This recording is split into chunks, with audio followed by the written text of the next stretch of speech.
Transformers को language understanding के लिए बनाया गया था, और लैंग्वेजेस के अंदर सेंटेंसेस होते हैं, सेंटेंसेस के अंदर वर्ड्स होते हैं, और ट्रांसफॉर्मर्स इसी वजह से एक वक्त में बहुत सारे वर्ड्स या बहुत सारे टोकन्स इनपुट लेते हैं।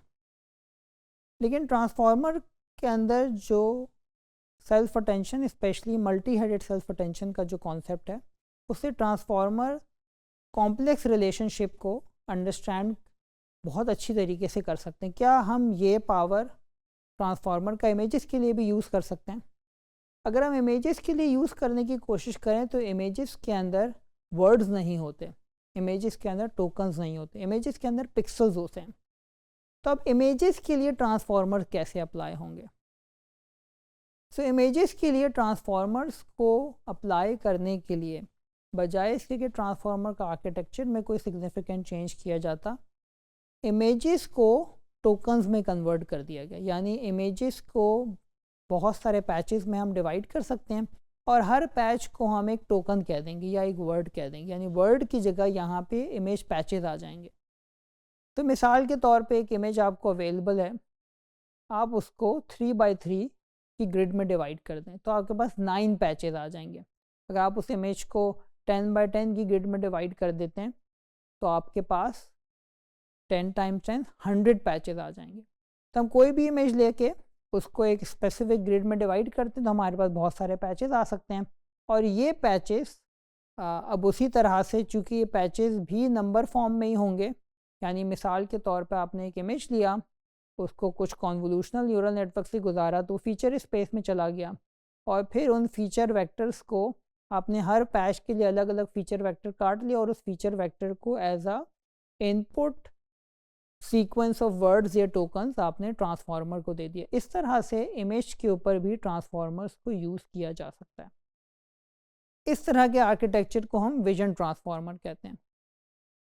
विजन ट्रांसफार्मर के अंदर लैंग्वेज मॉडल्स की तरह मल्टीपल ट्रांसफार्मर इनकोडर्स हो सकते हैं, और इन मल्टीपल ट्रांसफार्मर इनकोडर्स की या ट्रांसफार्मर लेयर्स के बाद जिस तरह से जीपीटी में आखिर में हमने कुछ वर्ड प्रॉबिलिटीज़ निकाली थी, यहाँ पे भी हम मल्टी लेयर परसेप्ट्रॉन या लीनियर लेयर लगा के क्लास प्रॉबिलिटीज़ जनरेट करवा सकते हैं। यहाँ पर भी जिस तरह से लैंग्वेज मॉडल में पोजिशनल इनकोडिंग का कॉन्सेप्ट था, यहाँ पर भी पोजिशनल इनकोडिंग इम्पॉर्टेंट है, क्योंकि जब हम इमेजेस को पैचेस में डिवाइड कर देंगे तो इन पैचेस के दरमियान पोजिशनल इन्फॉर्मेशन ख़त्म हो जाएगी, क्योंकि सारे पैचेस हम एक साथ इनपुट कर रहे हैं। इमेजेस के अंदर हमें पता है स्काई ऊपर होता है, रोड नीचे होती है, कार रोड के ऊपर होती है, and so on so forth. सो हम इमेज के अंदर पैचेस बनाते हैं, उन्हें फ्लैटन करके वेक्टर बनाते हैं, उन वेक्टर्स के ऊपर कोई प्रोजेक्शन करके उनको फीचर स्पेस में ले जाते हैं, और चूँकि उस फीचर स्पेस में ये इनकी पोजीशन इंफॉर्मेशन ख़त्म हो जाती है, तो फिर हम ये कर सकते हैं कि जिस तरह से हमने लैंग्वेज मॉडल में पोजीशनल इनकोडिंग की थी, हम यहाँ पे भी पोजीशनल इनकोडिंग इस्तेमाल कर सकते हैं। वहाँ पे 1 डायमेंशनल पोजीशनल इनकोडिंग थी, यहाँ पे 2 डायमेंशनल पोजीशनल इनकोडिंग आ जाएगी। जिस तरह से वहाँ पे हमने फ्रीक्वेंसी डोमेन में जाके साइंस और कोसाइंस को यूज़ किए थे ऑड इवन इंडिसेस के लिए, यहाँ पर भी हम साइंस एंड कोसाइंस को यूज़ कर सकते हैं for odd even patch location के लिए। और हमारे पास इस तरह की, जिस तरह से यहाँ पे टॉप राइट कॉर्नर में शो हो रही है, इस तरह की कोई पोजिशनल इनकोडिंग आ जाएगी। तो हर पैच की पोजिशनल इनकोडिंग आएगी, उस पोजिशनल इनकोडिंग को हम पैच के अंदर शामिल कर देंगे और इस तरह से पोजिशनल इनकोडेड पैचेस आ जाएंगे। इन पोजिशनल इनकोडेड पैचेस को फिर हम ट्रांसफार्मर की एक लेयर से गुजारेंगे, जिसके अंदर multi headed attention, layer normalization, feed forward, non linearity, residual connection सब कुछ मौजूद होगा और एक एक्टिवेशन मैप आ जाएगा। जिस तरह से लैंग्वेज मॉडल के अंदर मल्टीपल ट्रांसफार्मर ब्लॉक्स स्टैक किए गए थे, यहाँ पे भी मल्टीपल ट्रांसफार्मर ब्लॉक्स स्टैक किए जा सकते हैं। अब इम्पॉर्टेंट एस्पेक्ट ये कि यहाँ पे हम इससे जनरेट क्या करवाएंगे। जो लैंग्वेज मॉडल थे उसमें इन टोकन से कोई आउटपुट जनरेट की गई थी आखिर में फुली कनेक्टेड लेयर्स लगा के। यहाँ पर हम एक और काम ये करते हैं कि हम एक एक्स्ट्रा टोकन या एक एक्स्ट्रा पैच भी साथ में भेजते हैं। ये एक एक्स्ट्रा पैच के अंदर इसे हम कहते हैं लर्नेबल क्लास टोकन। यहाँ पे जो 0th इंडेक्स के ऊपर जो पैच मौजूद है जिसे Z0 कहा गया है, ये एक एडिशनल पैच है जो विजन ट्रांसफॉर्मर्स में इंसर्ट किया जाता है। शुरू में इसके अंदर कुछ नहीं होता, लेकिन जैसे मैट्रिक्स मल्टीप्लिकेशंस होती हैं बिटवीन क्यूरी की वैल्यूज़ एंड W आउटपुट, तो इसके अंदर वैल्यूज़ जनरेट होना शुरू हो जाती हैं और ये हमारे पास लर्नेबल क्लास टोकन होता है जिसे हम फिर यूज़ कर सकते हैं क्लास प्रॉपर्टीज़ जनरेट करने के लिए। अगर हम स्टेप बाय स्टेप देखें तो एक विजन ट्रांसफार्मर के अंदर टिपिकली शुरू में लेयर नॉर्मलाइजेशन होती है, मल्टी हेडेड सेल्फ अटेंशन से पहले लेयर नॉर्मलाइजेशन आती है, फिर मल्टी हेडेड सेल्फ अटेंशन आ जाती है। Multi headed self attention different patches के दरमियान जो रिलेशनशिप है उसे इनकोड कर दिया, यानी स्काई का और रोड का आपस में क्या रिलेशनशिप है, ट्री का और साइड वॉक का आपस में क्या रिलेशन है, पर्सन ऑन द लेफ्ट और पर्सन ऑन द राइट का आपस में क्या रिलेशनशिप है, वो मल्टीपल पैचेस के दरमियान इनकोड हो जाता है। फिर रेजिडुअल कनेक्शंस हैं जो पिछली इंफॉर्मेशन को आगे ले जाते हैं, वैनिशिंग ग्रेडियंट से बचाते हैं। फिर इसी तरह से लेयर नॉर्मलाइजेशन अगेन है और उसके बाद जब नॉर्मलाइज डेटा को फीड फॉरवर्ड न्यूरल नेटवर्क में डाल दिया जाता है ताकि सारे मल्टी हेडेड अटेंशन में जो इन्फॉर्मेशन है उससे ग्लोबल इन्फॉर्मेशन प्रोसेस करके निकाल ली जाए।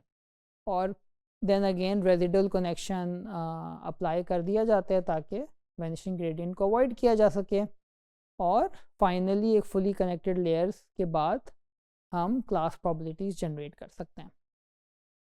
तो ये ओवरऑल विजन ट्रांसफार्मर का आर्किटेक्चर है। इमेजेस को पैचेस में कन्वर्ट किया, पोजिशनल इनकोडिंग शामिल करी, एक एक्स्ट्रा पैच दिया ताकि उसके अंदर लर्नेबल क्लास टोकन आ जाएँ, और आखिर में जब मल्टीपल ट्रांसफार्मर लेयर्स लग जाएंगी तो फिर आपने मल्टी लेयर परसेप्ट्रॉन लगा के क्लास प्रॉपर्टीज़ जनरेट कर दी। ये कुछ आउटपुट्स हैं विजन ट्रांसफार्मर की। तो यहाँ पे ये एक विजन ट्रांसफार्मर है जो क्लासिफिकेशन टास्क के लिए ट्रेन किया गया है। और चूँकि अब इमेजेस हैं तो हम जो अटेंशन थी, जो अटेंशन के मास जनरेट हुए थे, उनको हम विजुलाइज कर सकते हैं। यहाँ पे हम ये देख सकते हैं कि जब फॉर एग्ज़ाम्पल टेनिस बॉल का इमेज दिया था जो सेकेंड रो में मौजूद है, तो आपके पास जो अटेंशन वैल्यूज़ हैं वो इमेज के उस हिस्से में जहाँ पे टेनिस बॉल थी वहाँ पे हाई हैं, which is shown by yellowish and orange colours, और जहाँ पे टेनिस बॉल नहीं थी वहाँ पे ब्लू यानी लो स्कोर्स नज़र आ रहे हैं। इसी तरह से जो थर्ड रो में आखिर में ब्लैक डॉग का इमेज है उसमें भी हमें नज़र आ रहा है कि जो ब्लैक डॉग का पोर्शन इमेज में उस पर ज़्यादा अटेंशन है एंड सो ऑन। इस तरह से हमें ये नज़र आता है कि ट्रांसफार्मर और ट्रांसफार्मर के multi headed attention block Indeed सही इंफॉर्मेशन को अटेंशन दे रहे होते हैं। ये एक और एग्जांपल है इसी तरह के अटेंशन वेट्स की। ये कुछ कॉम्प्लेक्स इमेजेस हैं। पहले इमेजेस में बास्केटबॉल को प्रिडिक्ट किया है विजन ट्रांसफार्मर विद 95.13 प्रोबेबिलिटी, और अगर हम इसका अटेंशन मास देखें तो हमें टॉप ऑफ द इमेज पे around somewhere in the centre top पे हमें एक हाई अटेंशन स्कोर नज़र आता है जो ये इंडिकेट कर रहा है कि यहाँ पे बास्केटबॉल मौजूद थी।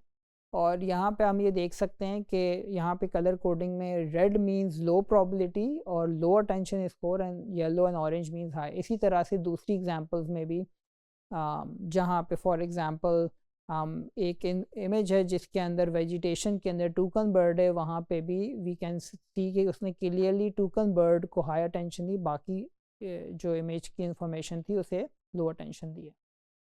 तो ये इस तरह से हमने ट्रांसफार्मर के आइडिया को बहुत आसानी के साथ इमेजेस पे ट्रांसफ़र कर दिया है, और अब ट्रांसफार्मर्स और मल्टी हेडेड अटेंशन की जो पावर्स हैं, जो कैपेबिलिटीज़ हैं, वो इमेजेस के ऊपर भी अप्लाई किए जा सकते हैं। जब हम डेटा की बात करते हैं तो डेटा हमारे पास बहुत सारी मोडालिटीज़ में होता है। टेक्स्ट एक मोडालिटी है, इमेज एक दूसरी मोडालिटी है, EEG सिग्नल्स एक तीसरी मोडालिटी होगी। इमेजेस के अंदर भी एक्स-रेज एंड CT स्कैन्स और अल्ट्रासाउंड एक और मोडालिटी होगी। CT स्कैन को एक और मोडालिटी मैं इसलिए कह रहा हूँ कि उसमें है तो इमेजेस लेकिन स्टैक ऑफ इमेजेस हैं। 80, 90, 100, 200 इमेजेस के स्टैक को एक स्कैन कहा जाता है। इसी तरह से बहुत सारा डेटा, साउंड वेव्स होती हैं। ट्रांसफार्मर के आइडिया को इन सारे डेटा के ऊपर अप्लाई किया जा सकता है, लेकिन पर्टिकुलरली जब हम ह्यूमन इंटरेक्शन की बात करते हैं तो ह्यूमन इंटरेक्शन के अंदर टेक्स्ट के साथ साथ इमेजेस का एक इस्तेमाल कॉमन है। जैसे मिसाल के तौर पे अगर मुझे ज्योमेट्री का कोई सवाल सॉल्व करना हो तो उसमें डायग्राम भी होती है। तो अब सवाल ये आता है कि हमने टेक्स्ट के ऊपर भी ट्रांसफार्मर लगा दिया, विजन के ऊपर भी ट्रांसफार्मर लगा दिया, क्या हम कोई ऐसा ट्रांसफार्मर बना सकते हैं जहाँ पे टेक्स्ट और विजन की इंफॉर्मेशन कंबाइन करके हम क्वेश्चन आंसरिंग या चैटिंग कर सकें? इसको हम डिस्कस करेंगे आइंदा आने वाले टॉपिक में कि हम इस तरह से multi modal large language model या ट्रांसफार्मर कैसे बनाएंगे।